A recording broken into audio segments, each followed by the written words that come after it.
this is, I get the arguments on both sides, but this is so incredibly important because we're talking about something that's going to affect the future of how consumers can get news.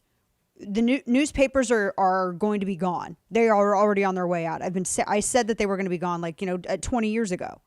Actually, I said 10 years ago that they were going to be gone and that they were already on the decline when I said that 10 years ago. Social media is making everything more immediate.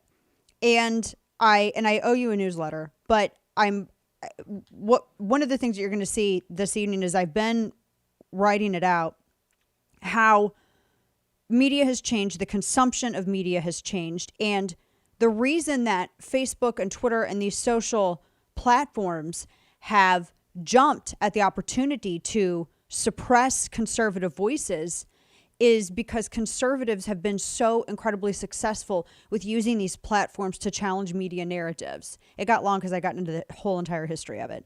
But it's necessary to understand how we got to this point when you realize at the advent of social media, conservatives dominated. And it was one of the very few things that conservatives actually engaged on and dominated, much in the same way that progressives do with academia and with Hollywood. And this was one of the areas where conservatives, for some reason, and it wasn't because it was organized, it was just organic, the conservative ideology just dominated social media. It's one of the ways that the Tea Party movement was able to be the Tea Party movement. And you wouldn't have Donald Trump as president without the Tea Party movement. All of these things laid this thatchwork ground foundation here to get us to this point where we are. And so I was watching him answer these questions and he looked uncomfortable, and I didn't trust him at all because everything he said was circular.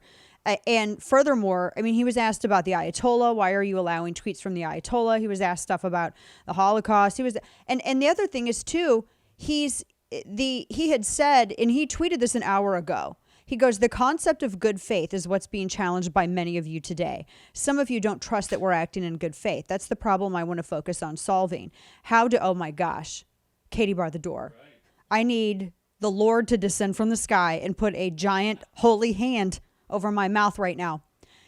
Jack tweets, that's the problem I want to focus on. How do services like Twitter earn your trust? How do we ensure more choice in the market if we don't? I don't know. Maybe don't suspend accounts like mine simply because we literally tweet to stories that are filled with facts. Just because you don't like the fact that it compromises your candidate. Maybe start there.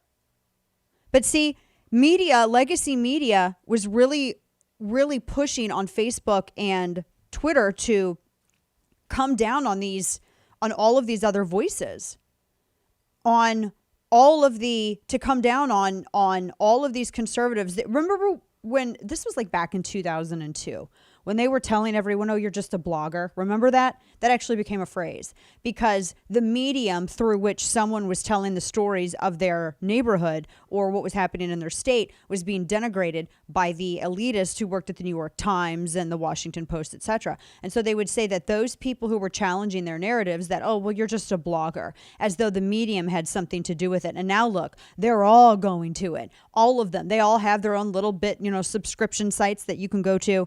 And it challenged them, and they were terrified of it. And they had to figure out a way, since they weren't able to hit the credibility of what was being reported, they had to figure out how to suppress it.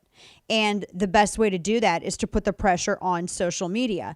And it amazes me that it actually took legacy media that long to even put pressure on social media, considering that they're all on the same page. All of the people who are creating these entities, they're all in the little Tupperware fresh bubble of Silicon Valley. They're all up there in Northern California, right outside of San Francisco. They're all far left progressives. And it's amazing that it took legacy media this long to make this happen. But it's also a shame that conservatives didn't foresee it happening.